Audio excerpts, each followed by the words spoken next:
வணக்கம். திரையரங்கம் சூதுகவும் 2 second part. சூதுகவும் Vijay Sethupathi நடித்து எந்த அளவுக்கு மிகப்பெரிய வெற்றி படமாக அமைந்தது அப்படின்றது தெரியுமா? நலன் குமாரசாமி எந்த அளவிற்கு அந்த முதல் பாகத்தை இயக்கினார் அப்படின்னு சொல்லிட்டு. ஆக்சுவலாக விஜய் சேதுபதியினுடைய வாழ்க்கையில் மிகப்பெரிய ஒரு உயர்வை உண்டாக்கிய திரைப்படம் சூதுகவும் முதல் பகுதி. இப்போ இரண்டாவது பகுதி. இந்த இரண்டாவது பகுதி வந்து நலன் குமாரசாமி டைரக்ட் பண்ணல. நலன் குமாரசாமி முதல் பகுதி தான். இதை வந்து எஸ்.ஜே. அர்ஜுன் அப்படின்ற ஒரு இயக்குனர் இந்த திரைப்படத்தை இயக்கியிருக்கிறார். இப்போ சூதுகவுனுடைய செகண்ட் பார்ட் அப்படின்னு வரும்போது நமக்கு எந்த அளவுக்கு ஒரு எதிர்பார்ப்பு இருக்கும் இல்லையா? ஃபஸ்ட் பார்ட் வந்து அந்த அளவுக்கு அருமையாக இருந்தது. அப்போ செகண்ட் பார்ட் வந்து அந்த படத்தை விட சிறப்பாக இல்லைன்னா கூட அந்த படத்து லெவல்லையாவது இருக்கணும் அப்படின்ற மாதிரி ஒரு எதிர்பார்ப்பு இருக்கணும்ல. அந்த படத்தை பற்றி ஒரு எதிர்பார்ப்பு படம் திரைக்கு வருவதற்கு முன்பு எல்லா இடத்துலையும் அப்படி இருந்துச்சு. ஆனால் அந்த திரைப்படத்தை பார்க்கும்போது இது ஆக்சுவலாக அந்த எஸ்.ஜே. அர்ஜுன் இருக்கார்ல, அவர் வந்து அந்த அளவிற்கு பாராட்டக்கூடிய அளவிற்கு இந்த படத்தை இயக்கவில்லை அப்படின்றது தான் உண்மை. எனக்கு இந்த படத்தை போய் பார்க்கும்போது நானும் ஒரு எக்ஸ்பெக்டேஷனோட தான் போனேன். அதனால தான் முதல் நாளே இந்த படத்தை பார்த்துருவோம். ஏன்னா ஃபஸ்ட் பார்ட் நான் பார்க்கும்போது எனக்கு ரொம்ப பிடிச்சிருந்துச்சி. அதனால் செகண்ட் பார்ட் எப்படி பண்ணியிருக்காங்கன்றது பார்ப்போமே அப்படின்ற மாதிரி நான் நினச்சி தான் அந்த படத்தை போய் பார்த்தேன். பார்க்கும்போது இப்போ அதில் வந்து ஆக்சுவலாக எக்ஸ்ட்ரானரியான பெர்ஃபார்மன்ஸில் ஃபஸ்ட் பார்ட்டில் விஜய் சேதுபதி ஆக்சுவலாக இதில் வந்து மிர்ச்சி சிவா அவர் தான் அந்த கதாபாத்திரத்தில் வந்து வர்றாரு. அந்த கதாபாத்திரம் அப்படின்னா அதில் தாஸ்ன்னு சொல்லிட்டு விஜய் சேதுபதி நடிச்சிருந்தார். இதை குருராஜ் அப்படின்னு வச்சுட்டாங்க. கிட்டத்தட்ட அதே பேட்டர்ன் மேட்ரு தான்.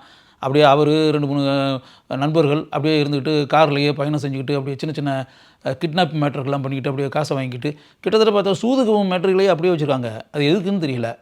சூதுகவுமில் தான் இப்போ ஆக்சுவலாக பார்த்தா அப்படியே சின்ன சின்ன ரூபாவுக்குலாம் ஆசைப்பட்டுக்கிட்டு அப்படியே பேங்க்கில் வேலை பார்க்குற ஆள் இதுலேயும் அதே மாதிரியே வருது சீன்லாம். எதுக்கு சூதுகவும் தான் நம்ம ஏற்கனவே பார்த்துட்டோம்ல, அதெல்லாம் பார்த்ததையே அதே காட்சிகளா? அது எதுக்கு அதே காட்சிகள் எடுக்கிறதுக்கு எதுக்குன்னு எனக்கு ஒன்றுமே புரியலை. அந்தளவுக்கு பஞ்சமா? வேறு மாதிரி காட்சிகள்லாம் வைக்க தெரியலையா இயக்குனருக்கு? ஆக்சுவலாக பார்த்தா அதே காட்சிகள் போய் மறுபடியும் போய்ட்டு உங்களுக்கு எப்படி இந்த இதுக்கெல்லாம் எவ்வளோ மாத செலவெல்லாம் வரும், இதெல்லாம் ஆகும், வீடு வாடகை இந்த இதெல்லாம் போய்ட்டு கேஸ் வீஸு இந்த விஷயம் இப்போ மளிகை சாமான் இதெல்லாம் போக மீதி உங்களுக்கு காசு எவ்வளோ இது, இதை வச்சு எப்படி சமாளிச்சுக்க முடியுமில்ல ஒரு மாதத்துக்கு? இல்லை சமாளிச்சுக்கலாம் அப்படின்னு. இது சூதுகவுமில் ஏற்கனவே இதே மாதிரி சீன் தானே, அதே சீனை தூக்கி மறுபடியும் வச்சு இதே மாதிரி பல காட்சிகள் சூதுகவும் படத்தில் இடம்பெற்ற காட்சிகளை திருப்பி அப்படின்ற ஒரு மேட்ரு. இன்னொரு விஷயம் என்னென்னா, விஜய் சேதுபதியில் நடித்த சில காட்சிகள்லாம் இருக்குல்ல, கருணாகரனும் விஜய் சேதுபதியில் நடித்தாங்களா சூதுகவுமில், அதில் இருக்கக்கூடிய சீன்களே இதில் அப்பப்போ சில விட்டு அங்கங்கே போட்டிருக்காங்க. இந்த படத்துலையும் அதெல்லாம் வருது, காமிக்கிறாங்க. ஃபஸ்ட் பார்ட்டில் நடந்ததே கூட பல இடங்களில் வருது. படம் ஃபுல்லாகவே நிறைய இடங்களில் ஏற்கனவே இந்த படத்துக்கு அப்படியே விஜய் சேதுபதி கூட அப்பப்போ சின்ன சின்ன பிட்டாக போட்டுருமே அப்படின்னு நினச்சி போட்டாங்கனால என்ன தெரியல. ஆக்சுவலாக இது இந்த படத்தினுடைய ஆரம்ப காட்சி அப்படின்னு வரும்போது என்னென்னா, வாகை சந்திரசேகர் அவர் வந்து முதலமைச்சராக பதவியேற்பு அன்றைக்கி பண்ணிக்கிற போகிறாரு. அப்போ வந்து அவருடைய கட்சியை சேர்ந்த எம்.எஸ். பாஸ்கர் அவர் வந்து அவருக்கு பிறந்த ஒரு பையன், இப்போ தான் புதுசாக பிறந்த குழந்தை, அந்த குழந்தைக்கு பேர் வைக்கிங்க பையங்க தலைவரே அப்படின்ற மாதிரி சொன்ன உடனே அவர் வந்து அந்த பையனை வந்து வர வச்சு அதுக்கு வந்து பேர் வச்சு அப்படின்ற மாதிரி ஒன்று. இதில் வந்து பேர் வச்சு அப்படின்போது பேர் வைக்கப்பட்டாச்சு. அந்த பையனுக்கு வச்ச பிறகு பையன் வந்து யூரின் இருந்துருவான். முதலமைச்சராக பதவியேற்கக்கூடிய வாகை சந்திரசேகருடைய முகத்தில் இதெல்லாம் பண்ண உடனே அப்படியே எல்லாருமே அதிர்ச்சி அடைஞ்சிருக்கும் போது, ஏன்னா இதில் சின்ன பையன் வந்து அப்படியே ஒன்றுக்கு வந்துட்டான், பதவியேற்பு நடக்கும்போது அது பன்னீர் தெளிக்கிறது அப்படின்ற மாதிரி நினச்சிக்கிற வேண்டியதானே, நல்ல சகுனம் தானே அப்படின்னு சொல்லி வாகை சந்திரசேகர் சொல்கிறாரு. சொல்லிவிட்டு அப்படியே பதவி ஏற்கிறதுக்காக நடந்து போயின்னா அந்த யூரின் வந்து மூத்திரம் சிறுநீர் தரையில் பட்டு ஓடிக்கிட்டு இருந்து அதை வலிக்கு விழுந்து ஹாஸ்பிட்டல் அட்மிட்டடு, கோமா ஸ்டேஜுக்கு போயிடுறாரு. மொதல் சீனே படத்தினுடைய ஆரம்ப காட்சி அப்படி தான், கோமா ஸ்டேஜுக்கு போயிடுறாரு. கோமா ஸ்டேஜுக்கு போன பிறகு ஆக்சுவலாக பார்த்தா நம்பர் 2 அவருக்கு அடுத்து எம்.எஸ். பாஸ்கர் அவர் தான் ஆக்சுவலாக அதுக்கு அடுத்து சிஎம் அப்படின்ற மாதிரி தான் அவர் தான் இவருக்கு பதிலாக பதவி ஏற்றுருக்கணும். அதுக்கு பதிலாக வழக்கமாக அரசியலில் பல பித்தலாட்ட வேலைகள்லாம் நடக்கும்ல, இதையெல்லாம் செய்து ராதா ரவி முதலமைச்சராக ஆக்கி விடுகிறார். ஆக்சுவலாக ஃபஸ்ட் பார்ட்லேயே ராதா ரவி இருக்கார்ல, இதில் ராதா ரவி இதில் வந்து முதலமைச்சராக ஆகிடுறாரு. இவர் வந்து கோமா ஸ்டேஜில் ஹாஸ்பிட்டலில் படுத்து கிடக்கிறாரு வாகை சந்திரசேகர். காலங்கள் ஓடுது, வருஷங்கள் ஓடி பல ஆண்டுகளுக்கு பிறகு இப்போ அந்த பையன் பேர் வச்சுக்கின்ற ஒரு மேட்டில் அதுதான் கருணாகரன், அது அருமை பிரகாசம் அப்படியே வளர்ந்து வந்தாச்சு. இப்போ வந்து அவர் வந்து இப்போ வந்து ராதா ரவி முதலமைச்சராக இருக்கக்கூடிய அந்த ஆட்சியில் வந்து அவர் வந்து நிதி அமைச்சராக இருக்கிறார். இப்போ அருமை பிரகாசம் நிதி அமைச்சராக இருந்து கொண்டு அப்படின்னு இது ஒரு பிளாக் வந்து அரசியல் பிளாக்கு அப்படின்ற மாதிரி வந்துகிட்டு இருக்கு. பேரலல் பிளாக் வந்து மிர்ச்சி சிவா அவருடைய நண்பர்கள் வழக்கமாக அந்த பிளாக் மெயிலிங் மேட்டர்கள் காசு பிடுங்குற மேட்டர்கள், இந்த விஷயங்கள் நடந்துக்கிட்டே இருக்குது. அப்படி இருக்கும்போது ஒரு ஸ்டேஜில் வந்து ஆக்சுவலாக இப்போ இது இப்போ பண்ணிகிட்டு இருக்கும்போது இவங்க வந்து பணத்தை கொடுத்து எல்லாமே இலவசம் இலவசம் இலவசம் இலவசம் இலவசம் இலவசம் கொடுத்தே வந்து மக்களுடைய ஆதரவை பெற்று அப்படின்றது. இப்போ அடுத்து வந்து தேர்தல் வரப்போகுது அப்படின்னா மக்கள் வந்து நமக்கு வாக்களிக்கணும். என்ன செய்யலாம் அப்படின்னா அவங்களுக்கு ஃபுல்லாக இந்த மாதிரி பணத்தை கொடுக்கணும். பணத்தை கொடுக்குறதுக்குன்னா என்ன அப்படின்னு வரும்போது அப்போ பேங்க்கில் வந்து அமௌண்ட் எல்லாம் எவ்வளோ அமௌண்ட்டு, எப்படி அதை ட்ரான்ஸ்ஃபர் பண்ணது, எப்படி அக்கௌண்ட்லேயே எல்லாருக்கும் பணத்தை போட்டு அப்படின்றது ஒவ்வொருத்தருடைய அக்கௌண்ட்லேயும் கிட்டத்தட்ட 7 லட்ச ரூபா மக்களுடைய அக்கௌண்ட்டில் போட்டு அதெல்லாம் பண்ணியாச்சுன்னா நம்மளை பொறுத்தவரை நம்ம மக்கள் நம்மளை தான் தேர்ந்தெடுப்பாங்க, நம்ம தான் ஆட்சிக்கு வருவோன்ற பேட்டர்னில் இந்த அரசியல்வாதிகள் யூஸ்வலாக என்னென்ன பண்ணுவாங்களா அந்த தகுடுதத்த வேலைகள் எல்லாமே இதை வந்து இந்த பேங்க்கு இதில் எல்லாம் இது பண்ணி வச்சு அதை வந்து ஒரு ஹார்ட் டிஸ்க் மாதிரி ஒரு இதில் வந்து இதாகி போய் அதை எப்படி இது பண்ணால் மக்கள்கிட்ட வந்து ஒரு பட்டனை தட்டினாச்சு மக்களோட அக்கௌண்ட்டுக்கெல்லாம் போயிடும். அது கொஞ்சம் மிஸ் ஆச்சுன்னா கூட அப்புறம் வந்து அது வந்து நடக்காமல் போயிடும்ன்ற மாதிரி அப்படியே பல மேட்டர்கள் இதில் அந்த ஹார்ட் டிஸ்க்கு இதெல்லாம் பதிவு பண்ணி வச்சுருக்க மேட்டர்கள் வந்து ஒரு இடத்துல இருந்து ஒரு இடத்துல மாறி கை மாறி அப்படி இப்படின்றதாகி இந்த பசங்க கையில் வந்து மிர்ச்சி சிவானுடைய கூட இருக்கக்கூடிய அவருடைய நண்பர்களுக்கு வந்து அவங்க இதை பற்றி ஒன்றும் தெரியாமல் ஒயின் ஷாப்பில் போய் அதை கொடுத்து அதுக்கு சரக்கு வாங்கி சாப்பிட்டு அப்படின்ற மாதிரி மேட்டர் ஆகி அதுக்கு பிறகு கருணாகரன் வந்து காணாமல் போய் இவங்க கருணாகரனை கடத்தி கொண்டு போய் வச்சு அதை பேசிக் செகண்ட் ஆஃப் ஃபுல்லாகவே கருணாகரன் இவங்களுடைய கையில் வந்துடுவார். அந்த கருணாகரனை கடத்தி கொண்டு போய் வச்சு மறைச்சி வச்சு இப்போ கருணாகரன் வந்து அந்த ஹார்ட் டிஸ்க்கு கைக்கு வந்து அதுக்கு பிறகு அதில் வந்து அமௌண்ட்டு போட்டு அதுக்கு பிறகு பீப்புள் டபுள்லாம் போய் அப்படி இப்படிலாம் ஆச்சுன்னா தேர்தல் வந்து வெற்றி பெற்று இப்படின்ற மாதிரி ஒரு மேட்ரு. இது என்ன நடக்குது, அந்த கடைசியில் அந்த ஹார்ட் டிஸ்க் வந்து கம்ப்ளீட்டாக அது இவங்க கைக்கு வந்துச்சா, அதுக்கு பிறகு என்ன நடந்துச்சு அப்படி இப்படின்ற மாதிரி. இதுக்கடையில் ஒரு கோமா ஸ்டேஜில் இருந்த வாகை சந்திரசேகர் வந்து சுயநினைவுக்கு வந்துடுறாரு. வந்த பிறகு அந்த விஷயங்கள் எல்லாமே தெரியுது. என்ன அப்போ இந்த நிதி மந்திரியா இப்போ இருக்கானே, இவன் இவ்வளோ ஊழல் பண்ணி இவ்வளோ லஞ்சம் இது பண்ணி இவ்வளவு விஷயங்கள்லாம் பண்ணியிருக்கானா, யார் அந்த ஆள்னு. என்ன தலைவர் விமர்சனம் என்ன தலைவராக உங்களுக்கு தெரியலையா, நான் வந்து ஒரு பையனை என் மகன் சொல்லி கொண்டு வந்து உங்கள்கிட்ட வந்து பேர் வைக்க சொன்னான்ல அவன் தான் அப்படின்னு. அவன் ஒன்று யூரின் இருந்து தான் நீங்கள் வந்து கோமா ஸ்டேஜுக்கே போனீங்க. இப்போ வந்து இந்த ஆட்சியை தக்க வச்சுக்கிட்டு இருக்கிறதே அவனுடைய கில்லாடித்தனங்கள் தான் அப்படின்னு சொல்லிட்டு இந்த விஷயங்கள். அது பிறகு அவர் இது இல்லாமல் வேறு வழி இல்லாமல் அவர் ஒரு புது கட்சி ஆரம்பிச்சிருவார். வாகை சந்திரசேகர் ஆரம்பித்து அந்த இலவசம் அப்படி இப்படின்ற அந்த விஷயங்கள்லாம் கொடுத்து மக்களை வந்து கைக்குள்ளே போட்டு இப்படி வந்து அரசாங்கம் நடத்தி அப்படின்ற மாதிரி ஒரு காரியம் நடந்துக்கிட்டு இருக்குது. அப்படி இருக்கக்கூடாது, மக்களுக்காக நம்ம நல்லது பண்ணணும், நல்ல காரியங்களை செய்யணும் அப்படி இப்படின்னு பொதுக்கூட்டங்களில் மேடையில் பேசி அப்படி இப்படின்ற மாதிரி பல விஷயங்கள் இதெல்லாம் ஒரு பக்கம் இருக்கும்போது ஆக்சுவலாக இதுக்கு இடையில் வந்து கருணாகரனை இவங்க கடத்திட்டு போய் அந்த விஷயங்கள் எல்லாமே இருக்கு இல்லையா, அதுக்கு பிறகு என்ன நடக்கிறது அப்படின்றதில் அவை லாஸ்ட்டில் படத்தினுடைய ஃபினிஷிங் என்ன, மறுபடியும் வந்து கருணாகரன் வந்து இலவசமாக அதை தர்றேன் இதை தர்றேன்ற மாதிரி வாக்குறுதிகளை அள்ளி வீசி அப்படி ஆகி கருணாகரன் வந்து தம்ம இதில் வந்து லாஸ்ட் ஆஃப் படத்தினுடைய ஃபினிஷில் முதலமைச்சர் ஆயிடுவார். ஆகி மறுபடி இவர்கிட்ட வந்து ஆசீர்வாதம் வாங்கிறதுக்காக வர்றேன் அப்படின்ற மாதிரி சொல்லி கருணாகரன் அந்த அருமை பிரகாசம் ஆசீர்வாதம் வாங்கிறதுக்காக வர்றாரு அப்படின்போது இவர் வந்து ஐயோ இவ்வளவு ஊழல் பண்ணிக்கிட்டு இருக்கவன், தப்பு தண்டா பண்ணுறவன், பொய் பித்தலாட்டத்தில் வாழ்கிறவன் அவனை நான் பார்க்கவே விரும்பலை, அவன் என்கிட்ட வந்து ஆசீர்வாதமே வாங்க வேண்டாம், நான் பேசாமல் உடம்பு சரியில்லைன்னு சொல்லிட்டு நான் படுத்துக்கிறேன்னு சொல்லிட்டு வாகை சந்திரசேகர் போய் படுத்துருவார். அப்படியே அவர் வருவார்.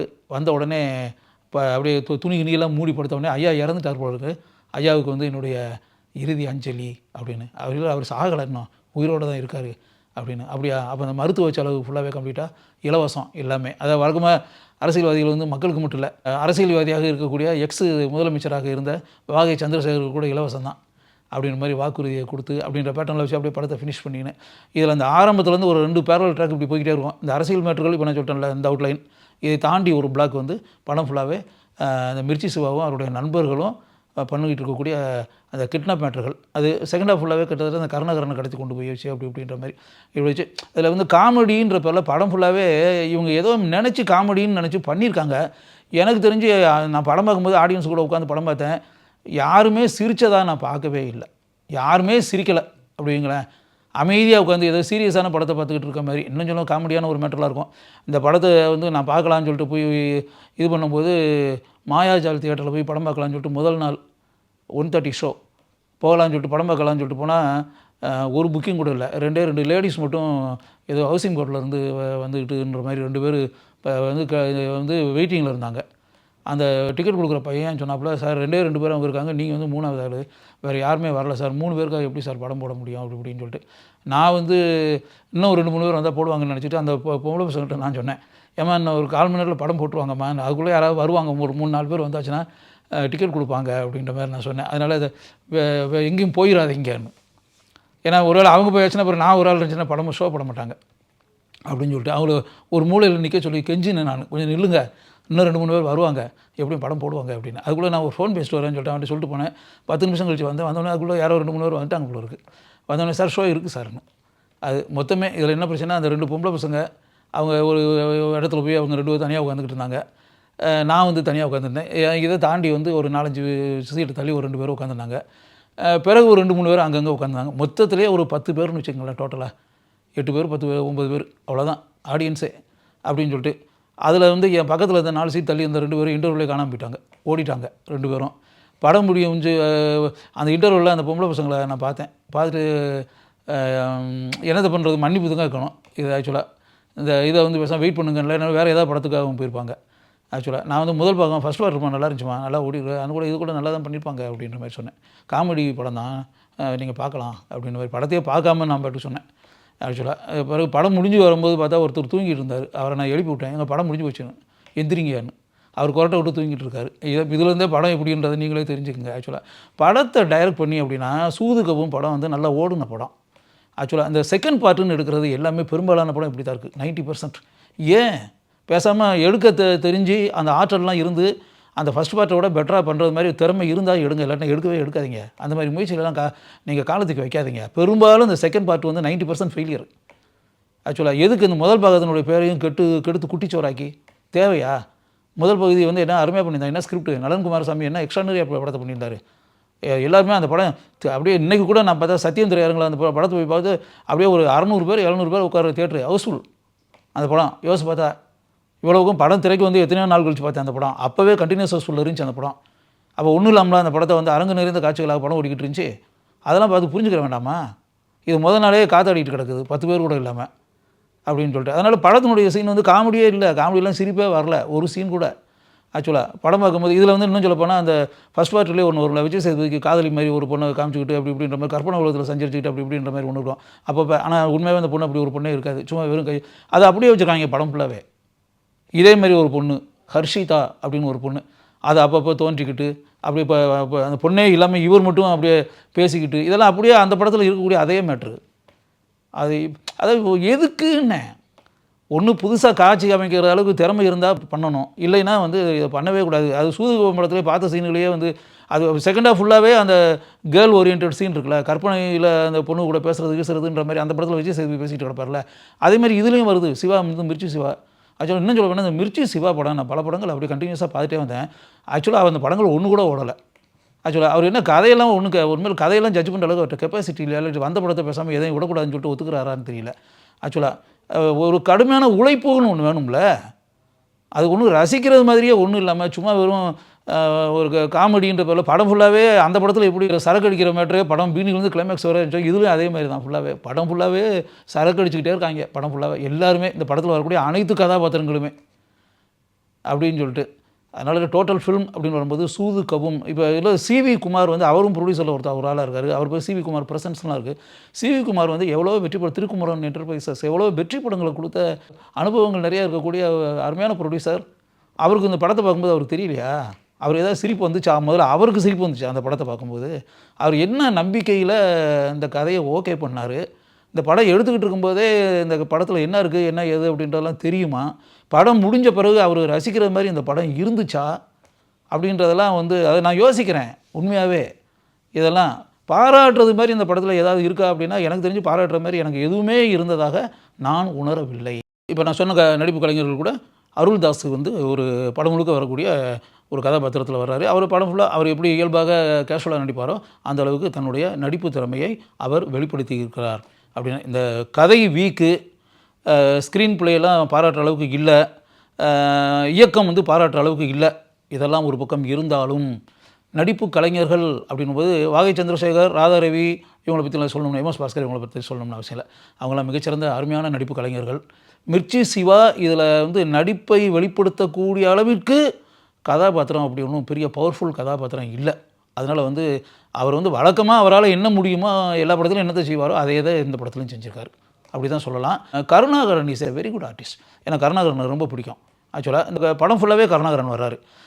ஆக்சுவலாக கருணாகரன் வரக்கூடிய காட்சிகளில் கருணாகரன் வந்து தனக்குன்னு இருக்கக்கூடிய அந்த தனித்துவ நடிப்பு அப்படின்றக்குல, அதை இண்டிவிஜுவாலிட்டி அப்படின்றக்குல, அதை வந்து ஒரு வீக்கான ஒரு கதையை பலவீனமான திரைக்கதை கொண்ட அந்த திரைப்படத்தில் தான் என்ன செய்ய வேண்டுமோ, தன் திறமையை எந்த அளவுக்கு காட்ட முடியுமோ அந்த அளவுக்கு தன் திறமையை கருணாகரன் காட்டியிருக்கிறார் அப்படின்னு சொல்லி. அப்புறம் இந்த ஹர்ஷிதா அப்படின்ற அந்த இளம் பெண் இருக்குல்ல, அது ஆக்சுவலாக அதில் வந்து சூதுகோவம் படத்தில் ஃபஸ்ட் பார்ட்டில் வர மாதிரி அதே பேட்டர்ன் கேரக்டர் தான். அந்த பொண்ணை பொறுத்தவரை அந்த பெரிய ஆக்டிங் ஸ்கோப்னு சொல்ல முடியாது. அது சும்மா வந்து இந்த கவர்ச்சிக்காக அப்படியே ஒரு ஊர்கா மாதிரி தொட்டுக்கிறதுக்குன்னு இருக்குல்ல, அதுக்காக வந்து ஒரு கலர்ஃபுல்லாக ஒரு கேர்ள் இருந்தால் அது கொஞ்சம் நல்லா இருக்குமே அப்படின்றதுக்காக வந்து, இல்லாட்டினா ராவா படம் இருக்குன்னு நினச்சி அந்த இளம்பெண் கதாபாத்திரத்தை படம் ஃபுல்லாகவே வர வச்சுருக்காங்க. அது அந்த பொண்ணை பொறுத்தளவில் அந்த பாத்திரத்திற்கு என்ன செய்ய வேண்டுமோ அந்த அளவுக்கு அந்த பொண்ணு இளமை ததும்ப படம் முழுக்க வருகிறார் அப்படின்னு வச்சுக்கோங்க. அதனால் வந்து நலன் குமாரசாமி இயக்கிய சூதுகவும் முதல் பகுதி மக்களுடைய வரவேற்பை பெரிய அளவில் பெற்று மிகச்சிறந்த வெற்றி படமாக அமைந்தது. சூதுகவும் இரண்டாம் பகுதி எஸ்ஜே அர்ஜுன் அப்படின்ற இளம் இயக்குனருடைய இயக்கத்தில் வெளியே வந்திருக்கு. ஒரு வெற்றி பெற்ற ஒரு திரைப்படத்தினுடைய இரண்டாவது பகுதியை எந்த அளவிற்கு அருமையாக இயக்கி இருக்க வேண்டும், அந்த பொறுப்புணர்வு அப்படின்றது இல்லையா, அந்த பொறுப்புணர்வு வந்து உண்மையாகவே எஸ்ஜே அர்ஜுனுக்கு இருந்திருக்கணும். அப்படிப்பட்ட பொறுப்புணர்வு இல்லாமல் இந்த திரைப்படத்தை பாராட்டக்கூடிய அளவிற்கு எதுவுமே இல்லாமல் சூதுகவும் இரண்டாவது பகுதியை அவர் இயக்கி இருக்கிறார் அப்படின்றது தான் உண்மை.